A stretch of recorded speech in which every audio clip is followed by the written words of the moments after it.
Tuan-tuan dan puan-puan sekalian, dalam masjid, dalam ayat ini Allah Ta'ala telah menyebut dua masjid yang diberkati oleh Allah Subhanahu wa Ta'ala. Masjid yang pertama iaitu Masjidil Haram dan yang kedua adalah Masjidil Aqsa. Dan bila kita sebut saja Masjidil Aqsa, dia cukup menyentuh hati kita sebenarnya. Apa yang telah berlaku pada hari ini sebenarnya, dia cukup menyentuh jiwa dan hati kita sebagai seorang Muslim. Kerana berlakunya peristiwa Isra' dan Mi'raj, dan Allah Ta'ala telah menurunkan kepada kita kewajipan salat, iaitu melalui peristiwa Isra' dan Mi'raj itu. Dan ianya berkaitan dengan dua masjid ini, dan menjadi kiblat yang pertama iaitu Masjidil Aqsa. Oleh itu, apabila disebut saja Masjidil Aqsa, ia amat mengguris hati kita, terutama sekali pada ketika sekarang ini, ketika ini di mana apabila kita melihat lebih kurang di dalam hampir 100 hari, hampir 100 hari mereka telah ditimpakan kepada mereka dengan pelbagai kesulitan dan sebagainya oleh satu bangsa yang cukup kejam yang kita sudah ketahui pada hari ini. Dan tuan-tuan dan puan-puan, pelbagai siksaan dan sebagainya telah dilakukan, dan kita tidak jemu-jemu untuk bercakap tentang Palestin. Walaupun ada orang di kalangan Muslim juga yang sudah mula hilang daripada dada dan juga peringatan mereka tentang Palestin. Bila sebut saja Palestin, dah tidak menjadi satu benda yang sensitif kepada diri pada Muslim tersebut. Ada di kalangan kita. Oleh itu, marilah kita sama-sama mengembalikan kembali semangat kita dan juga ingatan kita. Terutama sekali apabila masuk saja bulan Rejab ini. Dan mudah-mudahan kita akan sentiasa berterusan bersemangat untuk memperingati dan juga untuk memastikan masjid yang diberkati oleh Allah SWT ini, yang menjadi kiblat yang pertama, dibebaskan daripada cengkaman-cengkaman Yahudi dan sebagainya, insya-Allah. Tuan-tuan dan puan-puan, saya akan menyoal Ustaz Zamri, Datuk Haji Zamri kita ini dengan beberapa soalan yang insya-Allah mudah-mudahan dengan soalan-soalan tersebut kita dapat mengembalikan balik semangat kita insya-Allah untuk mencintai Palestin dan juga Masjidil Aqsa. Tuan-tuan dan puan-puan, dalam usaha kita untuk membebaskan Masjidil Aqsa, banyak perkara yang telah dibuat. Banyak ceramah yang telah dibuat, banyak tazkirah tentang Palestin telah dibuat. Dan ada satu anjuran untuk boikot barangan-barangan Israel telah dibuat. Tetapi pada hari ini, dah 100 hari, dah semakin kendor ikatan tersebut. Dah semakin kendor semangat tersebut. Sampai ada di kalangan kita yang dulunya amat keras boikot barangan-barangan Yahudi dan sebagainya, tapi pada hari ini mungkin disebab terpaksa kot, mengambil kembali barangan-barangan tersebut, gunakan kembali barangan-barangan tersebut. Seolah-olah ianya tidak berterusan, tidak istiqamah dengan pemboikotan tersebut. Jadi saya nak tanya kepada Sahibus Samahah Datuk Haji Zamri, bagaimanakah kita nak meneruskan semangat untuk boikot ini, dan apa pandangan Datuk Zamri dengan berkaitan masyarakat pada hari ini yang tidak istiqamah dengan kempen boikot barangan Yahudi ini? Silakan.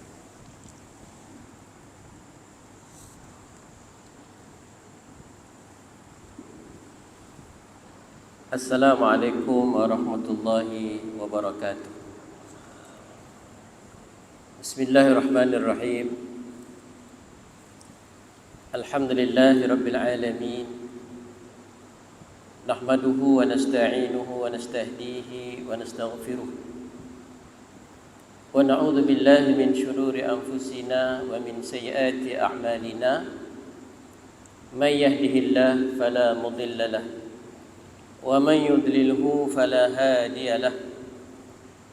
Allahumma salli wa sallim wa barik ala habibina sayyidina Muhammad wa ala alihi wa sahbihi ajma'in. Rabbi shrah li sadri wa yassir li amri wahlul 'uqdatam min lisani yafqahu qawli. Yang saya hormati moderator mini forum kita pada malam ini, Ustaz Haji Zulkifli bin Ismail, pemegang Tauliah Negeri Perak Darul Ridwan, dan beliau adalah mudir pengetua Mahad Al-Imtiaz Hulu Kuang. Alhamdulillah, syukur pada Allah Ta'ala, tuan-tuan dan puan-puan, pada malam ini kita masuk dah bulan Rajab. Allahumma barik lana fi Rajab wa Sya'ban wa balighna Ramadan. Amin ya rabbal alamin. Dan kedatangan bulan Rajab ini bermaksud semakin hampir kita akan dikunjungi bulan Ramadan. Seperti mana yang Ustaz Zulkifli sebut tadi, bulan Ramadan, bulan Rajab sangat signifikan dengan peristiwa besar, iaitu peristiwa Isra' dan Mi'raj, dan terlibat dengan satu tempat yang sangat tinggi nilainya di dalam Islam, iaitu Masjidil Aqsa, yang hari ini ia merupakan satu tempat yang insya-Allah tidak lama lagi akan kembali kepada kita, insya-Allah. Hadirin mukminin sekalian, apa yang diutarakan oleh Ustaz Zul tadi berkaitan dengan boikot. Sebenarnya boikot itu adalah satu langkah daripada landscape besar untuk sentiasa mengajak semua Islam rasa terpanggil dalam isu ini.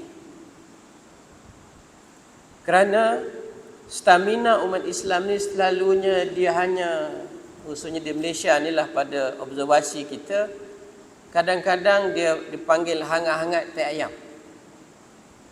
Peringkat mula saja. Bukan setakat isu ini, nanti kita tengok dalam bulan Ramadan. Peringkat awal Ramadan penuh. Pening AJK masjid nak cari tikar, nak cari kemah.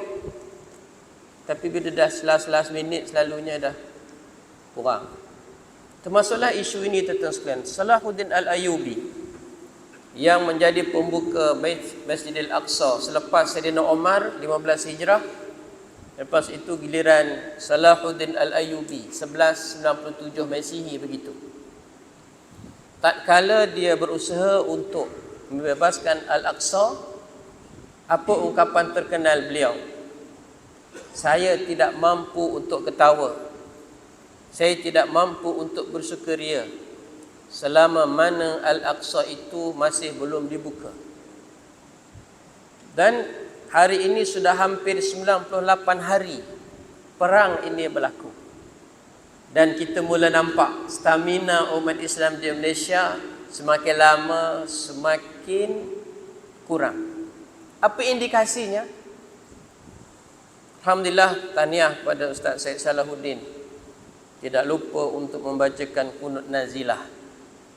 Saya beri ceramah mengenai isu perang Palestin Israel ini seluruh negeri Perak.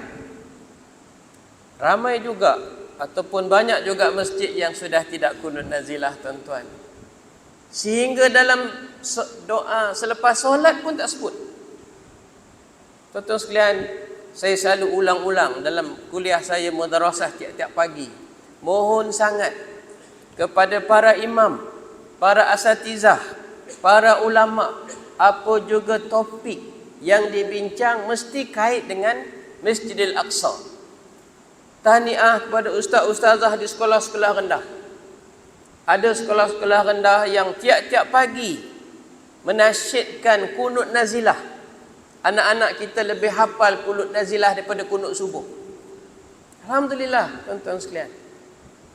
Jadi, untuk apa semua ini? Untuk menggerakkan supaya kita, connection kita dengan qadiyah ini adalah hubungan yang tidak pernah putus. Jadi indikasinya kita melihat semakin kendur adalah sudah banyak juga masjid-masjid. Di Perak tidak ada halangan, tuan-tuan. Tidak ada halangan untuk kunut nazilah. Dan sunnah Rasul SAW untuk kita kunut nazilah tidak hanya 100 hari. Boleh terus sampai bila-bila. Secara peribadi kalau orang tanya saya, sampai bila Ustaz kunut nazilah? Saya kata jangan jemu. Sampai Al-Aqsa. Lagi sejengkal lagi, insya-Allah dibebaskan. Tuan-tuan, apabila kita kunut nazilah, sebenarnya Allah dengar doa kita. Kita mengharapkan bila kunut nazilah macam kita mengharapkan satu benda ajaib terus berlaku di tanah Palestin. Datang puting beliung, datang gempa bumi, datang kebakaran.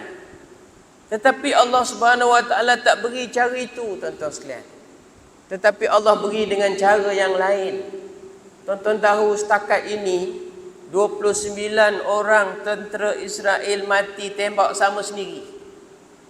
Itu pun satu bentuk daripada ketakutan yang sangat dahsyat. 9,000 tentera Israel terpaksa menerima rawatan psikiatri, dan mereka juga tidak kurang daripada 200 orang dijangkiti dengan satu penyakit pelik yang disebarkan dengan satu binatang dipanggil agas. Yang agas itu tak hidup di dalam bumi Gaza, tetapi hanya hidup di sempadan Gaza. Dan banyak lagi lah, tuan-tuan sekalian. Jadi kita kena teruskan, tuan-tuan. Kita teruskan. Paling tidak itulah kita teruskan. Kemudian, tuan-tuan sekalian, kita akan terus bercakap mengenai Palestin. Alhamdulillah di negeri Perak, alhamdulillah dalam mesyuarat takmir baru-baru ni, alhamdulillah satu cadangan untuk memasukkan silibus pembebasan Al-Aqsa untuk guru-guru takmir yang akan mengajar di seluruh masjid di negeri Perak. Kita mula dulu supaya isu ini tidak tenggelam, ditenggelami dengan banyak isu sehingga orang lupa. Isu agama Ashabul Kahfi ni Islam ke tidak, isu gosip. Contoh yang terbaru, tuan-tuan sekalian, isu bagaimana Mahkamah Rayuan membatalkan Islamnya beberapa anak-anak yang Muslim di Perlis. Terbaru tuan-tuan sekalian, Mahkamah Tinggi Selangor membenarkan untuk pemohon memadamkan perkataan Islam di dalam kad pengenalan, dan negeri Perak sedang berlaku satu kes yang sama, iaitu nak memadamkan nama Islam daripada kad pengenalan, seolah-olah satu gerakan yang terancang dan teratur. Tuan-tuan, ini juga isu yang penting untuk kita cakap. Tetapi tuan-tuan sekalian, kita kena imbangilah, dan jangan kita terlupa isu perang Palestin Israel ini. Termasuklah tuan-tuan sekalian, kalau bolehlah untuk kita sentiasa melihat perkembangan yang sentiasa berlaku. Perbicaraan di ICJ yang sedang berlaku hari ini. Tuan-tuan, saya mencadangkan tuan-tuan ikutilah kumpulan-kumpulan telegram group yang menceritakan tentang perkembangan setiap detik. Apa juga grup telegram yang kita boleh rasa percayai. Saya suka merujuk telegram GSPP, Gabungan Solidariti Pembebasan Palestin. Saya suka ikut telegram Hadis Palestin. Saya suka ikuti telegram berbagai lagi lah, tuan-tuan sekalian, yang memberikan update setiap saat dan second tentang perkembangan di sana. Tuan-tuan sekalian, seterusnya isu boikot yang disentuh oleh Ustaz Zul tadi ini, tuan-tuan sekalian. Kalau kita lihat, isu boikot sebenarnya isu yang sangat berkesan, tuan-tuan. Jangan kita anggap benda tu seperti lalu angin begitu saja. Syarikat-syarikat besar, multinasional, seperti Starbucks, seperti Puma, seperti Disney, dan beberapa lagi syarikat-syarikat besar memang terkesan dengan boikot seluruh dunia, tuan-tuan sekalian. Mengapa kita boikot? Bukan suruh tutup syarikat tu. Syarikat yang diboikot, dia ada dua pilihan di hadapan dia. Sama ada dia nak teruskan dengan pendirian dia, maka hadapilah risiko untuk boikot, ataupun dia ubah pendirian saja. Tak usah sokong Israel. Tuan-tuan, malu juga apa yang disebut oleh Benjamin Netanyahu. Dia kata apa? Orang Islam ini boikot hangat-hangat teh ayam, ibarat seekor anjing. Bila lapar, mereka akan cari balik, akan gigit balik apa yang diboikotkan itu. Maka tuan-tuan sekalian, terbuktilah apa yang disebut oleh Benjamin Netanyahu itu. Sudah banyak Syarikat-syarikat yang peringkat awalnya diboikot, tetapi sudah nampak ramai semula, tuan-tuan sekalian. Satu syarikat, dia boleh mendapat jualan satu hari sampai 40,000 sebelum ini. 40,000 RM. Tapi ketika boikot, dia hanya boleh dapat 10,000 atau kurang daripada itu. Itu pun dapat daripada mana? Daripada dibeli melalui mekanisme penghantaran makanan yang ke rumah. Maknanya satu naratif berjaya untuk digelombangkan dalam masyarakat, segan nak masuk. Tuan-tuan sekalian. Baik. Halangan yang ada pada boikot ini ada dua. Satu, stamina kita tak berapa nak kuat. Dulu ada satu jenis boikot, Buy America Last. Lepas itu kita ada BMF. Tak lajak lama, tuan-tuan sekalian. Pertama, stamina kita tak kuat dan kita gagal untuk meletakkan prioriti dalam hidup. Tuan-tuan, bukan hanya satu jenama burger saja yang kita boleh makan. Banyak lagi burger lain. Dan makan burger bukan termasuk dalam daruriyat. Tak makan burger boleh mati. Tak. Dia panggil tahsiniat saja. Dan ada pula alternatif. Cuma, tuan-tuan sekalian, syarikat-syarikat burger yang Muslim, yang Bumi Putra sepatutnya setanding dari sudut menyediakan fasiliti. Yang ini kalah lagi lah. Tepi jalan tak boleh lawan dengan duduk dalam aircon. Baik, tuan-tuan sekalian. Nombor dua, halangannya satu stamina. Satu lagi tindakan undang-undang. Syarikat berkenaan telah menyaman satu gerakan boikot BDS nama dia. Boycott, Divestment, Sanction. Yang diketuai oleh Profesor Dr. Nazri. Mula dibuat saman, tuan-tuan sekalian. Termasuklah tuan-tuan sekalian, boikot ini akan lebih berkesan jika sekiranya dibuat oleh kerajaan. Lebih berkesan daripada rakyat. Boikot bukan sahaja tak beli, tetapi boikot juga berlaku tak jual. Yang ini kalau dipelopori oleh kerajaan, lagi berkesan, tuan-tuan sekalian. Jadi dalam perkara-perkara ini, tuan-tuan sekalian, kalau kita dapat memberi nilai yang sebenar tentang kedudukan Al-Aqsa, nilai yang sebenar betapa nyawa orang Islam, anak-anak, wanita yang mengandung, tuan-tuan boleh bayangkan seorang pemuda ditembak, lepas mati digilis lepas itu. Boleh bayangkan, tuan-tuan sekalian, nampak depan mata. Jadi kalau kita faham mengenai kedudukan Al-Aqsa dan merasa betul-betul simpati terhadap mangsa-mangsa umat Islam yang dijadikan mangsa, maka kita nak konsumsi, kita nak membeli sesuatu barang yang bukan pun daruriyat dalam hidup, kita mula berfikir semula, tuan-tuan sekalian. Dan di lensa-lensa kamera cukup jelas bagaimana tentera Israel itu dibekalkan dengan makanan-makanan begitu, siap dengan bungkusannya, nampak dengan nyata. Tapi kita kalah dengan nafsu kita sendiri. Kita kalah dengan nafsu anak-anak kita sendiri. Menyebabkan kita pun hangat-hangat tai ayam. Jadi boikot adalah salah satu cara sebenarnya untuk mengikat kebersamaan umat Islam terhadap kiblat kita yang sama ini, tuan-tuan sekalian. Jadi antara cara lainnya adalah teruskan kunut nazilah insya-Allah. Teruskan membaca berita-berita mengenai perkembangan perang ini insya-Allah dan terus bercakap mengenainya insya-Allah. Wallahu a'lam. Baik. Tuan-tuan dan puan-puan, kita tidak sanggup untuk melihat apa yang telah berlaku di Gaza. Hari ini saya juga tersentuh apabila seorang kanak-kanak diikat. Selepas diikat dan diletupkan. Itu satu contoh kita nampak. Bukan saja itu, malahan lebih daripada itu, seksaan-seksaan ataupun saja untuk menyakitkan hati kita.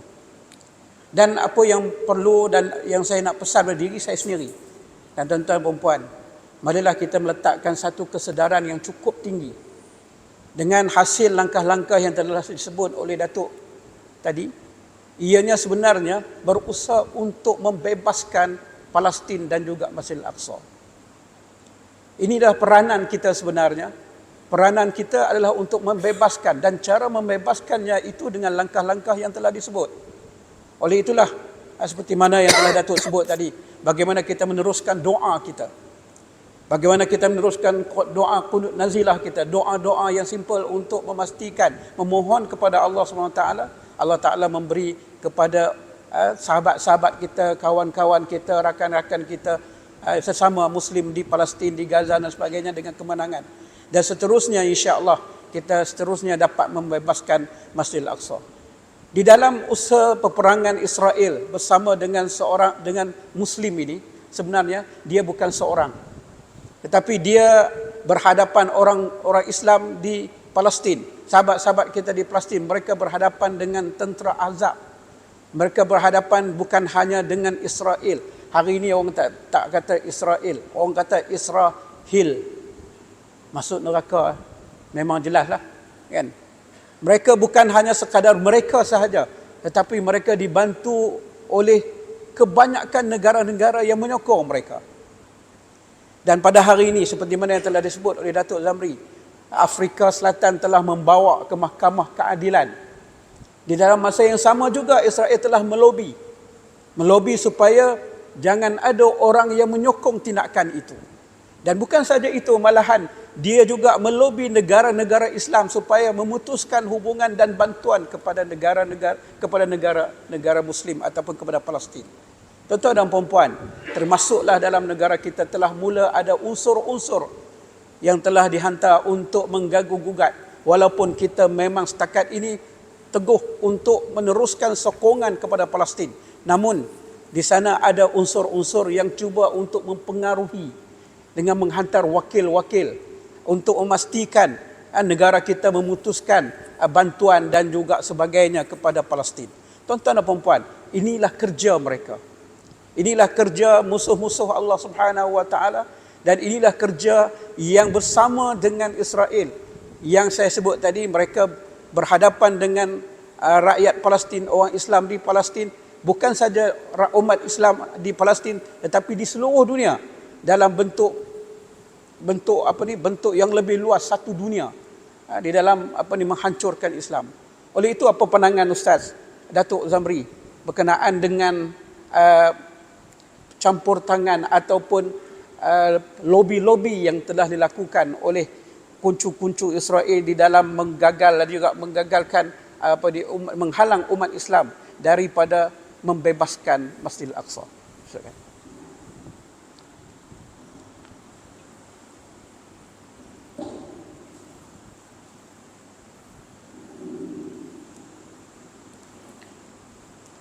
Tuan-tuan sekalian, dalam hukum fiqh, kalau sekiranya satu negara Islam itu diceroboh, maka penduduk di situ terlebih utama untuk berjihad mempertahankan tanah air sendiri. Kalau penduduk di tempat itu tak cukup kekuatan untuk lawan penjajah yang datang, kewajipan umat Islam yang berada di sekeliling paling dekat dengan itu. Kalau penduduk umat Islam yang paling dekat di situ gagal memenuhi kekuatan nak lawan penjajah, maka dia akan lebih membesar lingkungannya. Makin besar, makin besar, makin besar. Sebab itu pernah berlaku peperangan Arab Israel 1973. Itu peperangan last antara Arab Israel. Tuan-tuan, hari ini realitinya adalah tentera-tentera Hamas sekitar 30,000 ke 40,000 dengan aset tentera yang ada. Dan alhamdulillah, peperangan kali ini disertai dengan para mujahidin yang lain.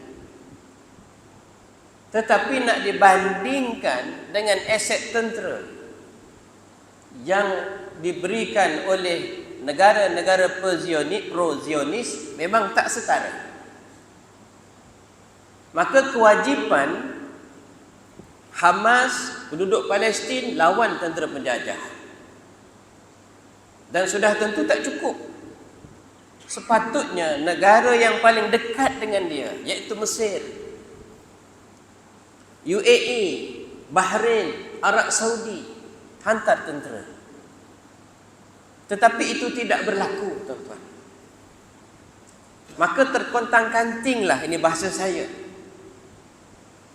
pejuang-pejuang Hamas dan para mujahidin. Kerja-kerja ini sepatutnya, sewajibnya dilakukan oleh negara-negara Islam, terutamanya negara-negara Arab. Tapi ini tidak berlaku. Jadi kita ambil kesimpulan, tuan-tuan sekalian, Hamas dan juga para mujahidin bukan setakat berlawan dengan tentera Israel. Dia juga berlawan dengan Amerika. Dia berlawan juga dengan Great Britain. Dia berlawan juga dengan Perancis, dengan Jepun. Bukan setakat itu, tuan-tuan. Dia juga berlawan dengan negara-negara Arab yang di sekelilingnya. Tidak seimbang sangat, tuan-tuan sekalian. Negara-negara pro-Zionis dihantar aset tentera. Negara-negara Arab dan negara Islam hantar air, hantar makanan, hantar ubat, hantar kain kapan. Sebelah sini. Yang sini hantar tentera, hantar kereta kebal, hantar kereta perisai, hantar peluru. Berlawan. Seimbang ke tak seimbang, tuan-tuan? Tak seimbang. Mana boleh peluru lawan dengan ubat? Tuan-tuan sekalian, jadi Hamaslah yang mengetuai para mujahidin. Tuan-tuan, apa yang berlaku? 7 minggu selepas 7 Oktober, kan 7 Oktober mula tercetus peperangan. 7 minggu selepas itu, Hamas menerima bantuan keuangan seluruh dunia tidak kurang dari 100 juta USD. Seluruh dunia. Maka ini memberikan satu bentuk ancaman kepada Israel. Dia takut. Banyak-banyak negara Arab yang ditakut bukan satu negara, hanya sekelompok manusia yang dinamakan mujahidin ini. Bila berperang siri peperangan dengan Israel, berhenti kejap, timbul peluru-peluru jenis version yang baru. Berhenti kejap, timbul lagi. Berhenti kejap, timbul lagi. Yang di luar daripada expectation mereka. Tuan-tuan sekalian, maka dengan itu, tuan-tuan sekalian, apa yang Amerika fikir? Iaitu, tuan-tuan sekalian, saya terpaksa catat, saya tak ingat semua, tuan-tuan sekalian. Pada 23 hari bulan Oktober, perang 7 hari bulan, 23 hari bulan Oktober, ada satu dipanggil Convention Sedunia, Financial Action Task Force, FATF, di Paris. Dan Malaysia adalah salah satu anggota dalam FATF ini. Apa yang dibincang di situ, tuan-tuan sekalian? 3 benda. Kesan, ikut, henti namanya.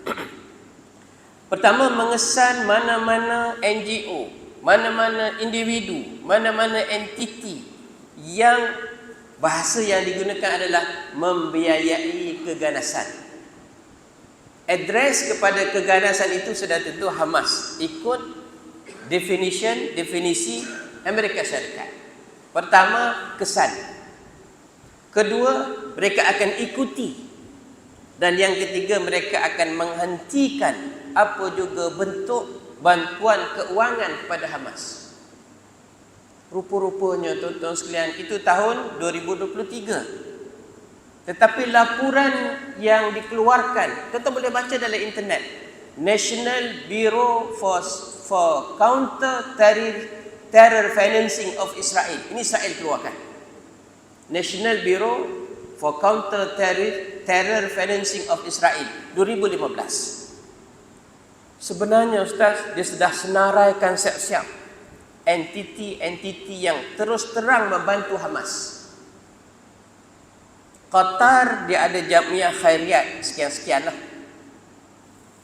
Di Turki, tetap kalau ingat peristiwa Maui Marmara itu, NGO namanya IHH,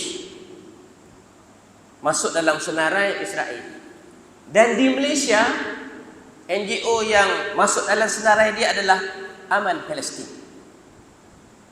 Tuan-tuan sekalian, pada 1 hari bulan 11 2023, kita panggil Dewan Rakyat lah, Dewan Rakyat US yang buat undang-undang, telah meluluskan dipanggil Akta Penegahan Pembiayaan antarabangsa Hamas direct terus.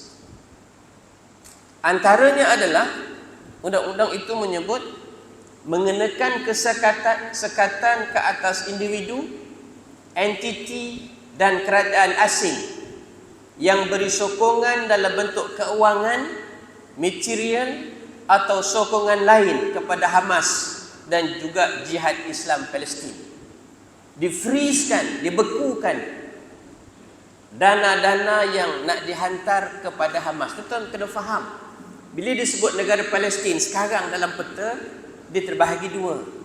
Satu Gaza, satu tebing barat. Yang banyak mendapat serangan-serangan ini di Gaza ni. Tebing barat, kerajaan yang memerintah kerajaan Fatah. Duta Palestin di Kuala Lumpur dari kerajaan Fatah. Mahmud Abbas daripada kerajaan Fatah. Yang banyak kena serang di Gaza. Gaza dikuasai oleh melalui pilihan raya yang berperlembagaan, dikuasai oleh Hamas. Jadi nak bangunkan balik infrastruktur adalah di Gaza itu, yang hampir hancur hari ini tu.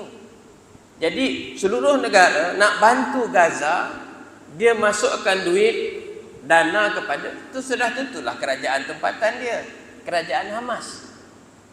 Dan kita sangat percaya dan yakin dengan kebijakan kerajaan Malaysia pada hari ini. Tuan-tuan, pada 14, 16 dan 18 Disember baru ni, pengarah FBI Christopher Wray melawat Parlimen, melawat PDRM dan membuat MOU dengan SPRM.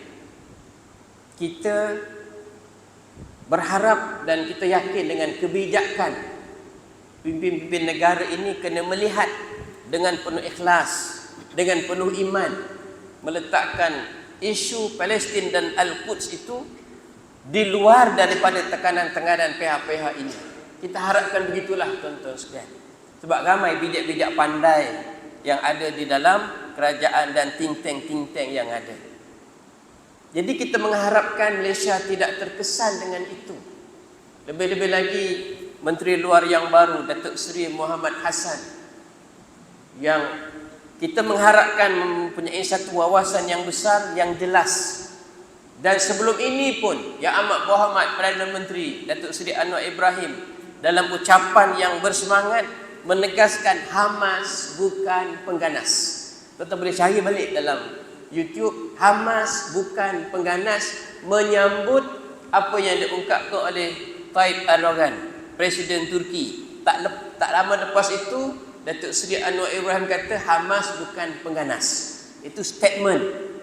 Jadi kalau bukan pengganas, no point untuk kita harap begitulah, untuk memberikan sekatan-sekatan tertentu kepada mana-mana individu, mana-mana entiti, mana-mana NGO yang akan menyalurkan bantuan-bantuan kepada Hamas untuk membangun semula Gaza dan sebagainya. Itu kita harapkan. Kebijakan-kebijakan dipanggil kebijakan global dan locality yang ada. Kita ada pattern kita sendiri insya-Allah untuk kita melihat perjuangan ini dari sudut acuan kita. Tidak sangat ditentukan oleh negara-negara besar. Kita tak nak seperti bidak-bidak di papan catur untuk diarah ke sana dan ke sini. Sebab kita ada iman kita sendiri dan kita ada kebijakan kita. Wallahu a'lam. Alhamdulillah, kita melihat bagaimana perjalanan percaturan yang telah dibuat untuk menggagalkan perjuangan rakyat-rakyat Palestin. Dan kita juga sebenarnya perlu sedar bahawa perancangan tersebut termasuk juga di dalam negara kita yang berusaha untuk menyekat bantuan dan sebagainya, membiarkan sahabat-sahabat kita di Palestin tersebut terbiar begitu saja, kanak-kanak mati kelaparan, kebeluran. Malahan daripada report-report yang ada, dia dapati bahawa di Gaza itu sendiri adalah merupakan kawasan yang paling teruk dan memang akan menghadapi ancaman kebeluran yang paling besar di dunia. Ini adalah satu benda yang cukup menyebabkan kita begitu sensitif bagi orang yang sensitif. Tapi bagi orang yang tidak sensitif, dia mungkin akan biarkan sahaja. Samalah juga dalam isu boycott dan sebagainya. Kalau bagi orang yang sensitif, dia akan boycott. Dan sensitif ini datang daripada iman. Sensitif ini datang daripada iman. Bagaimana iman kita, bagaimana kita berpegang betul teguh dengan innamal mu'minuna ikhwah. Kita pegang betul dengan bagaimana barang siapa yang tidak mengambil berat tentang umuril mukminin, maka sebenarnya mereka bukan di kalangan mereka. Dan daripada apa inspirasi yang kita ambil daripada apa yang telah disebut oleh Rasulullah sallallahu alaihi wasallam, la yu'minu ahadukum hatta yuhibba li akhihi ma yuhibbu li nafsihi.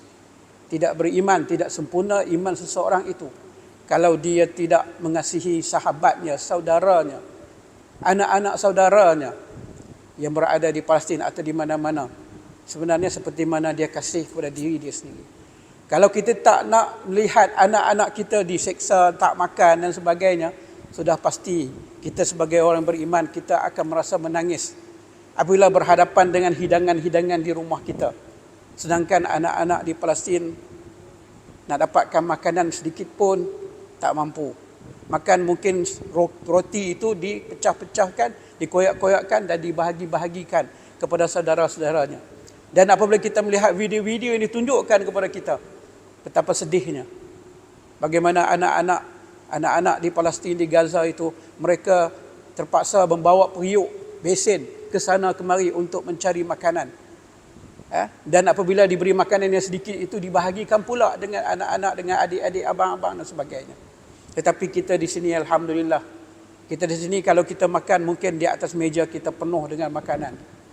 Tak cukup dengan makanan, anak-anak kita tempah lagi dengan food panda dan sebagainya.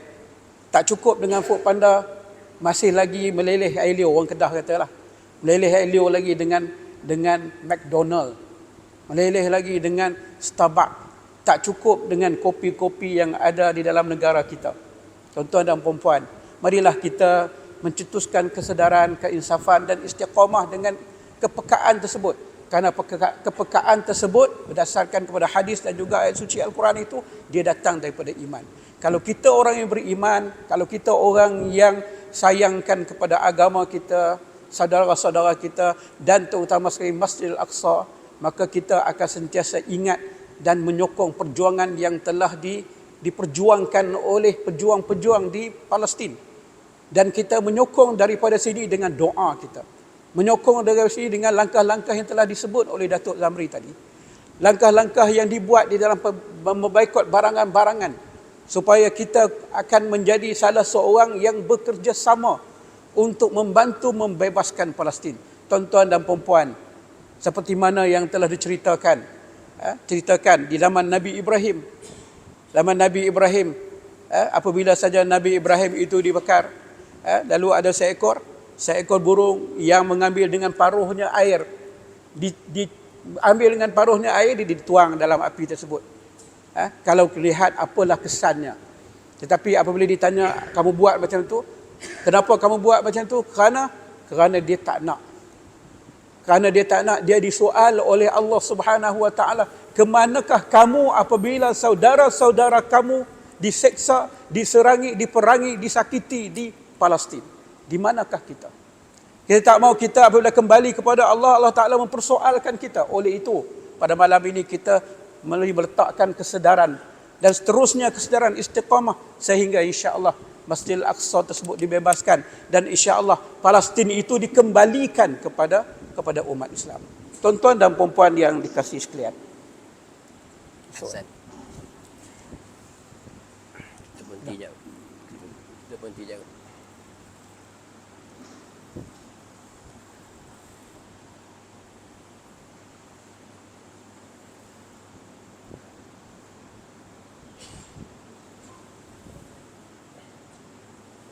Satu soalan lagi.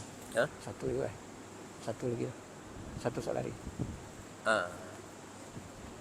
Satu kedua. Dua. Enggak dua. Okay, satu lagi. Enggak dua. Dah ke belum?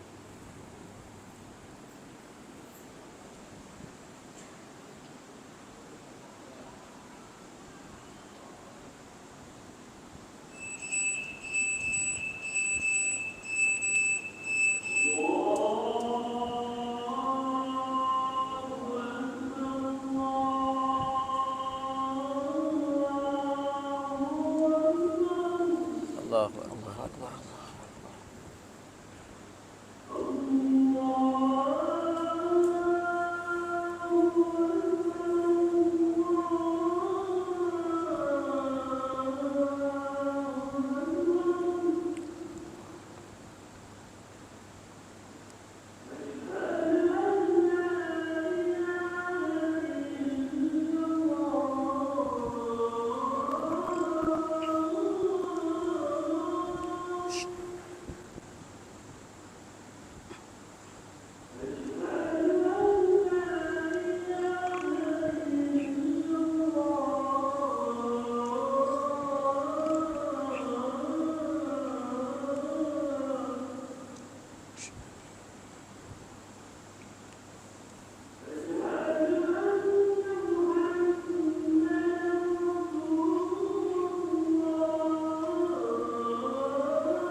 La haula wala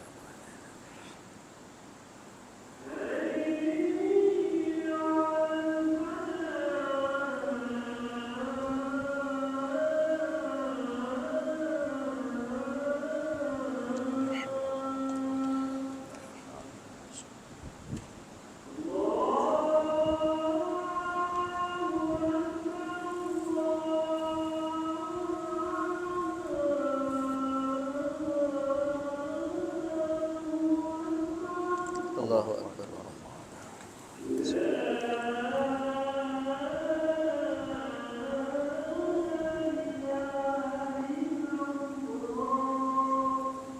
La ilaha illallah.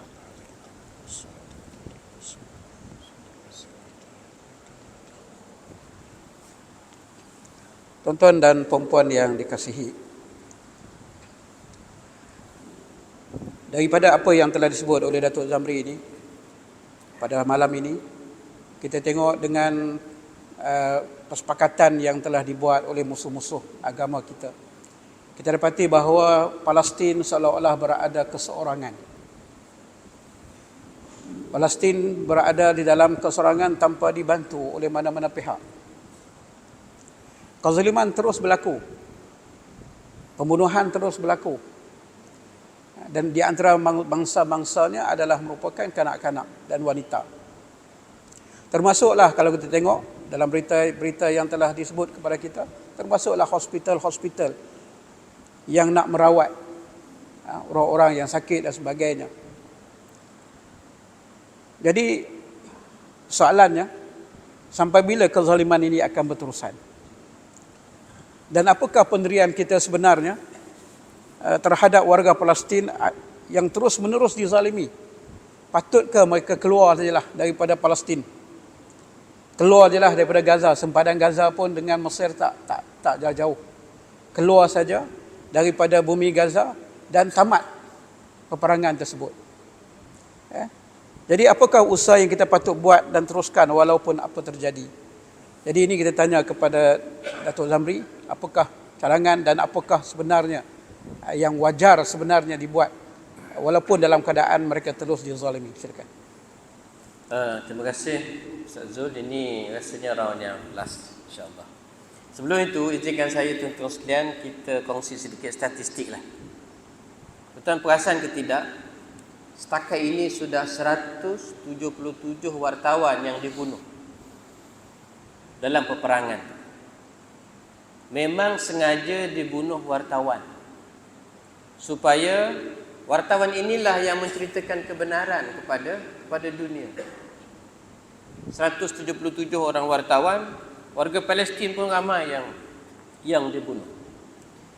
Setakat 11 hari bulan Januari semalam, jumlah kematian yang direkodkan di hospital 23,469 orang. Kanak-kanak saja 10,300. Ada dua kumpulan yang memang menjadi target grup Israel dalam perang kali ini. Pertama, wartawan. Yang kedua, anak-anak. Kerana mereka mendapat pengajaran bahawa pejuang-pejuang Al-Qassam hari ini adalah ketika pengasas Hamas dulu, almarhum Syekh Ahmad Yassin. Dia lahir tahun 1939, dia mati tahun 2004. Ketika dia sudah paralyzed ketika itu, dia suka sangat bercerita tentang jihad dengan anak-anak kecil. Rupanya anak-anak inilah yang menjadi pejuang-pejuang mujahidin pada hari ini. Maka mereka bunuh anak-anak ini. Dalam perang kali ini 10,300 anak-anak mati, tuan-tuan sekalian. Dan buka sesi persekolahan dah tak ada murid dah. Semua dah mati.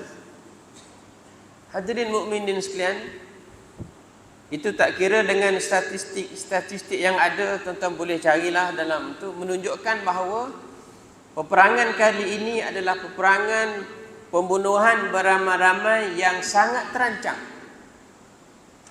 Tuan-tuan sekalian, dengan keberanian yang luar biasa, kita tengok tuan-tuan sekalian, di sesetengah negara-negara bukan Islam, semangat kebersamaan dengan Palestin jauh lebih hebat daripada negara-negara umat Islam sendiri.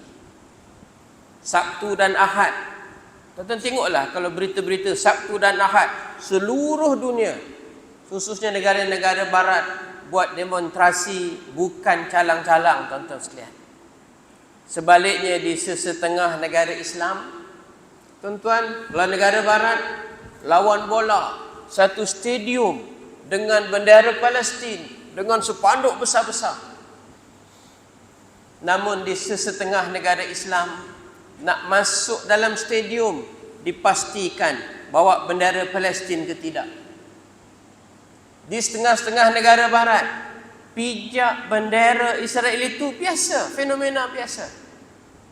Di sesetengah negara Islam, pijak bendera Israel sudah dipanggil oleh polis negara berkenaan. Nak jaga hati siapa ini, tuan-tuan sekalian? Itu yang berlaku.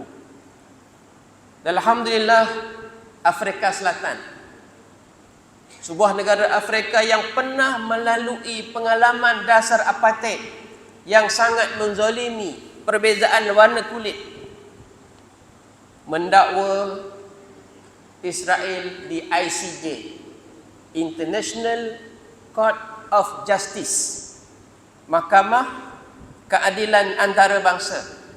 Yang ini Israel kena pergi, sebab ketika negara Israel ditubuh 1948, dia dah sign, dia jadi salah satu anggota. Jadi peguam-peguam daripada Afrika Selatan mengemukakan hujah, habis dah 4,5 tadi, peguam-peguam daripada Israel pula mengemukakan hujah. Tuan-tuan, apa kesan Ada satu mahkamah dipanggil ICC, International Criminal Court dia panggil. Yang ini Israel tak tanda tangan, tak boleh ambil ke situ. Cuma di ICJ. Kalau saya salah, Tuan Hakim boleh betulkan. Jadi apa kesannya tuan-tuan sekalian? Apa jadi kalau mahkamah putuskan Israel bersalah dan sebagainya, itu kita tak tahu. Itu boleh, perbicaraan ini boleh berlarutan sampai 2027 dan sebagainya. Tak tahulah bila.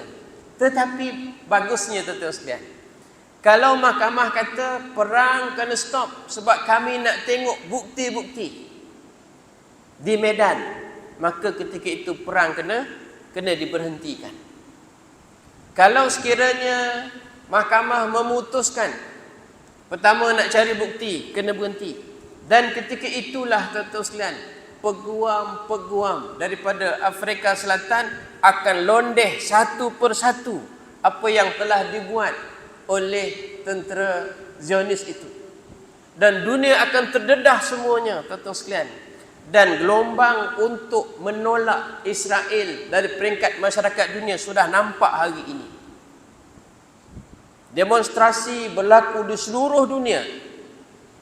Sampai peringkat sukan yang terbaru, Israel dilarang menyertai sukan hoki ais sedunia. Itu contoh. Dan beberapa lagi tindakan-tindakan memencilkan Israel. Dan tuan-tuan kena ingat, tahun 2024 adalah pilihan raya Presiden Amerika. Dan kalau sekiranya gelombang itu berlaku, dia akan memberikan sedikit kesan. Tuan-tuan, Persatuan Muslim Amerika buat kempen besar-besaran tolak Joe Biden kerana sikapnya yang sangat mesra dengan Israel. Ini tuan-tuan sekalian, ini doa-doa kita lah tuan-tuan sekalian. Hati manusia itu di tangan Allah Ta'ala. Yang tak menolak lagi Israel ini adalah kepala-kepala atau pemimpin-pemimpin itu sahaja. Rakyat semua dah bangun tuan-tuan sekalian. Jadi tuan-tuan sekalian, sampai bila nak berlaku? Kita pun tak tahu tuan-tuan sekalian. Kita pun tak tahu. Houthi sudah diserang oleh Amerika dan United Kingdom. Houthi Yaman. Kerana apa? Kerana dia serang semua kapal-kapal yang menghala ke Israel melalui Laut Merah. Tuan-tuan sekalian, kalau senjata-senjata ini digunakan, maka akan melemahkan. Orang tanya balik, Ustaz, Houthi ni Syiah kan? Timbul pula begitu. Tuan-tuan kena faham geopolitik dunia. Israel, dia punya impian dia. Dipanggil The Greater Israel. Dipanggil Israel Kubra. Luasnya adalah daripada sungai Nil di Egypt, di Mesir dan juga di Sudan, menghala besarnya sampai ke sungai Furat di Iraq. Seluruh area itu adalah diharapkan menjadi the Greater Israel, termasuklah Arab Saudi dan sebagainya. Sebab itu tuan-tuan sekalian, Benjamin Netanyahu secara tidak segan silu bercakap di hadapan persidangan PBB, buka satu peta kan. Tidak ada lagi nama Palestin dalam peta tu. Dan dihijaukan negara-negara yang sudah normalize dengan Israel. Semua negara-negara Arab tu. Tuan-tuan sekalian, ini kawasan yang diimpikan oleh Israel untuk membentuk Israel Kubra. Tuan-tuan kena ingat, Syiah pun ada dipanggil Ahlamu Syiah.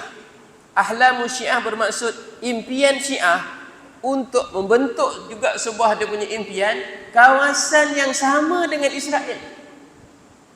Dulu tuan-tuan masih ingat, saya kecil-kecil dulu perang antara Iran dengan Iraq. Tuan-tuan ingat? Perang yang cukup lama. Iran Syiah, Iraq ketika itu Ahli Sunnah. Tapi hari ini Iraq sudah dikuasai oleh Syiah. Dah dapat dah. Yaman, hari ini sudah Syiah juga sudah bertapak. Begitu juga dengan Bahrain. Jadi masing-masing mencari dipanggil kesempatan untuk itu. Dan kita tak tahu percaturannya bagaimana. Cuma di hadapan kita dua, tuan-tuan. Di hadapan kita dua. Sama ada kita tak kisah langsung apa yang berlaku, ataupun kita ambil peranan dalam isu ini. Kalau kita tak nak kisah apa yang berlaku, Kita rugi tuan-tuan sekalian. Nabi sallallahu alaihi wasallam sebut dalam hadis kan, man mata walam yaghzu walam yuhadith nafsuhu bihi mata ala syu'batin min nifaq atau kama warad. Barang siapa yang mati tetapi belum pernah berperang dan tak pernah berniat pun nak berperang, hanya menjadi penonton, tak nak terlibat sekali walaupun dengan cara kita yang jauh daripada di sana tu, dia khawatiri mati dalam satu bentuk cabang-cabang kemunafikan. Rugi dah tuan-tuan sekalian. Menjahaza ghazian, dalam satu hadis, menjahaza ghazian, barang siapa yang memberikan kelengkapan untuk orang berperang, faqad ghaza, kata Nabi, seolah-olah dia sedang berperang. Dan barang siapa yang menyediakan kebajikan untuk anggota keluarga orang yang berperang, faqad ghaza, orang ini adalah seperti juga berperang. Maka rugilah tuan-tuan sekalian. Satu. Yang kedua, kita dikhawatiri dilaknat oleh Allah Ta'ala kerana kita merasa tidak terpanggil untuk kita mempertahankan kiblat pertama umat Islam, iaitu Masjidil Aqsa. Yang keduanya adalah masjid yang ketiga termulia di atas muka bumi ini dan tempat Isra' Rasul sallallahu alaihi wasallam. Jadi kita tak tahu apa yang berlaku dengan nampaknya penglibatan macam tuan-tuan, asalnya Palestin dengan Israel. Bukan sepenuhnya Palestin pun. Yang geng tebing barat tak apa nak riau sangat soal jihad, sebab mereka menggunakan pendekatan diplomatik. Tapi yang lebih bersenjata ini di Gaza. Bukan Israel lawan Palestin, Israel lawan dengan kumpulan mujahidin. Kemudian Israel bawa pula dia punya paksi-paksi utama, Amerika, United Kingdom dan sebagainya.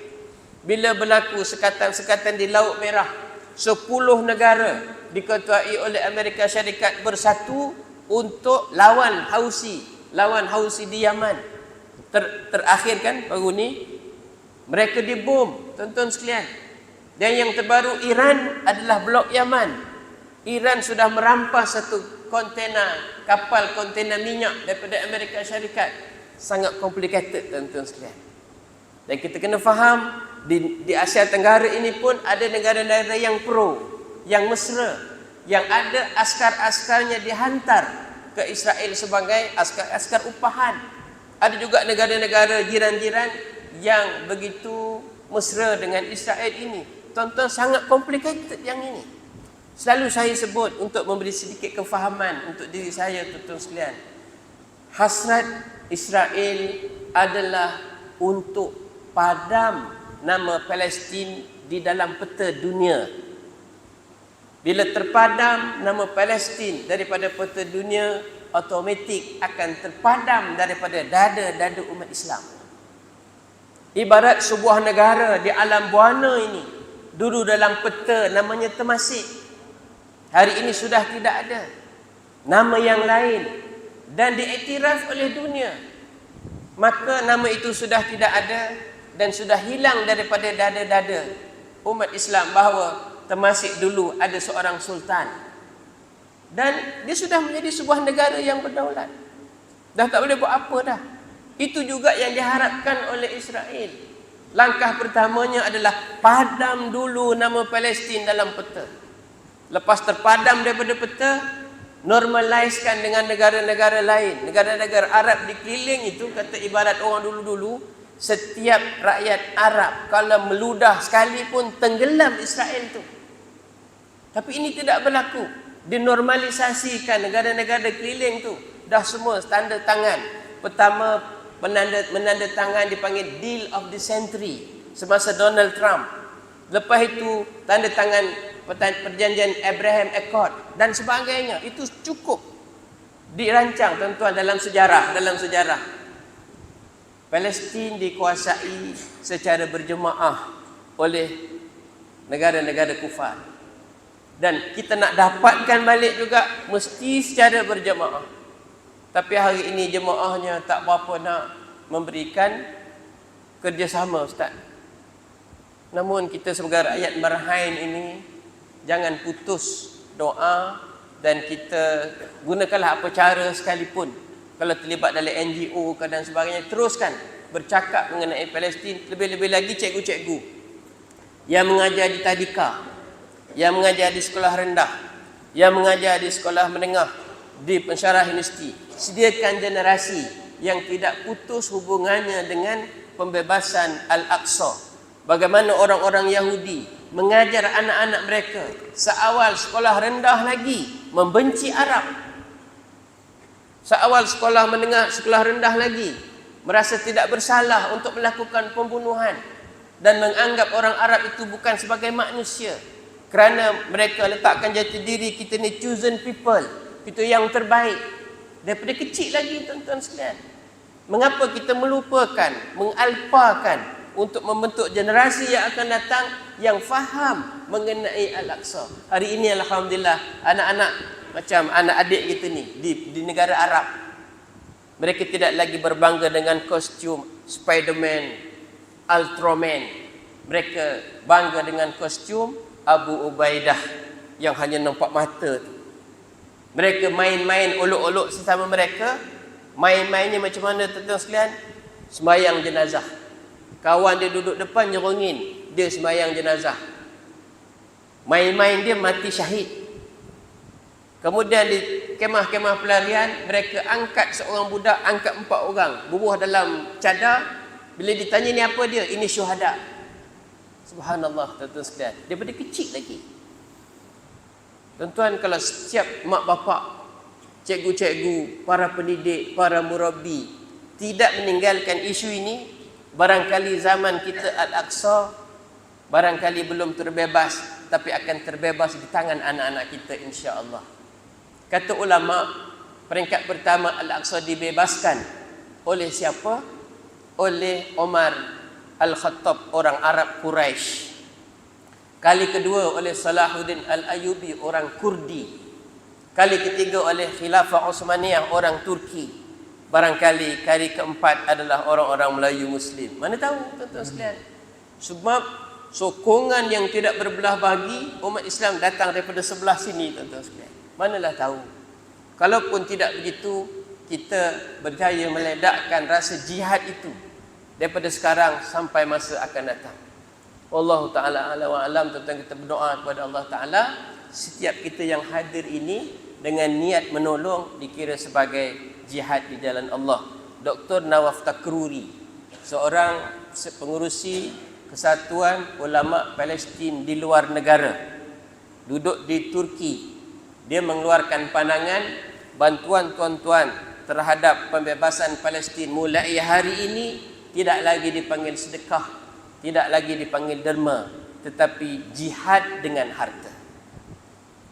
Dan memanglah bagi kami pun bergerak dalam NGO, dipanggil Gabungan Solidariti Pembebasan Palestin. Tuan-tuan sekalian, bagi kita pembebasan akan datang ini, peringkat perjuangan selepas ini, di samping meneruskan isu-isu kemanusiaan, kita naik setingkat lagi, kita katakan isu pembebasan.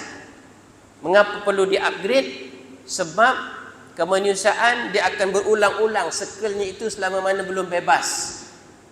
Katalah perang tamat, kita akan kumpul duit, bina masjid, bina hospital, bina sekolah, bina kelang, roti dan sebagainya. Selang 2 tahun Israel datang lagi, bom habis. Kutip duit lagi, bina lagi.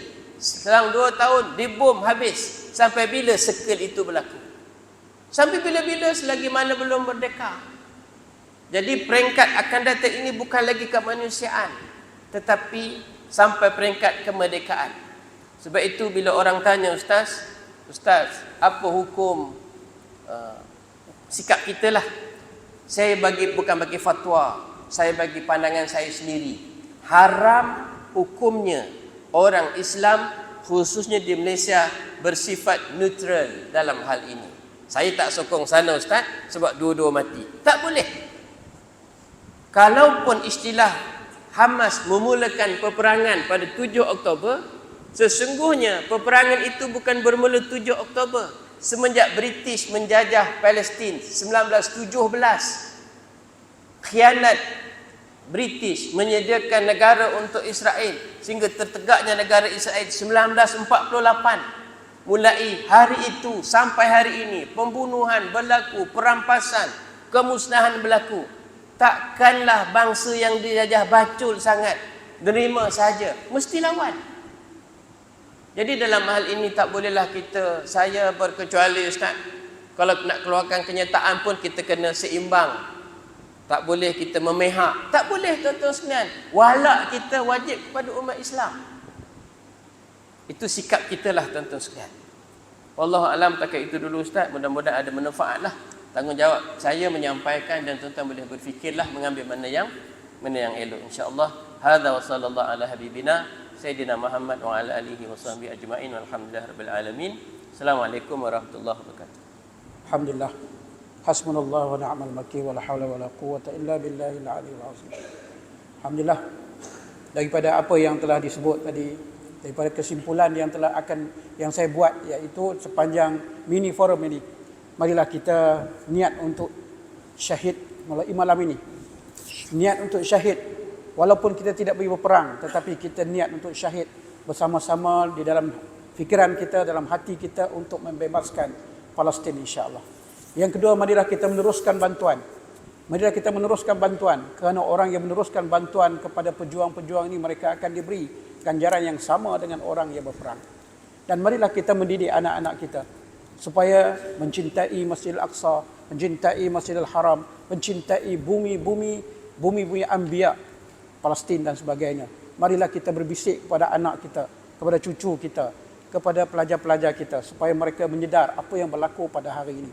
Tuan-tuan dan puan-puan, ingatlah apa yang telah disebut oleh Allah Subhanahu wa taala di dalam surah As-Saff, ya ayyuhalladzina amanu hal adullukum ala tijaratin tunjikum min azabin alim tu'minuna billahi wa rasulihi wa tujahiduna fi sabilillahi bi amwalikum wa anfusikum dzalikum khairul lakum in kuntum ta'lamun.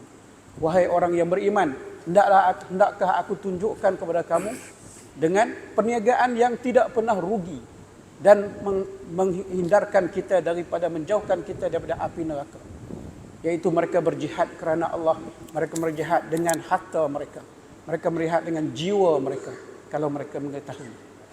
Inilah seruan daripada Allah Ta'ala untuk kita berjihad dalam bentuk yang kita mampu berjihad pada hari ini, menyumbang sebanyak mungkin untuk memastikan insya-Allah Masjidil Aqsa dan juga saudara-saudara kita dibebaskan insya-Allah. Jadi saya rasa cukup sekadar itu. Mudah-mudahan Allah Ta'ala memberkati perjumpaan kita pada malam ini, dan mudah-mudahan kita akan mengembali dan menyegarkan kembali semangat kita untuk memperkatakan tentang bumi Palestin insya-Allah. Jadi cukup sekadar itu. Aqulu qawli hadza astaghfirullah li wa lakum. Assalamualaikum warahmatullahi wabarakatuh.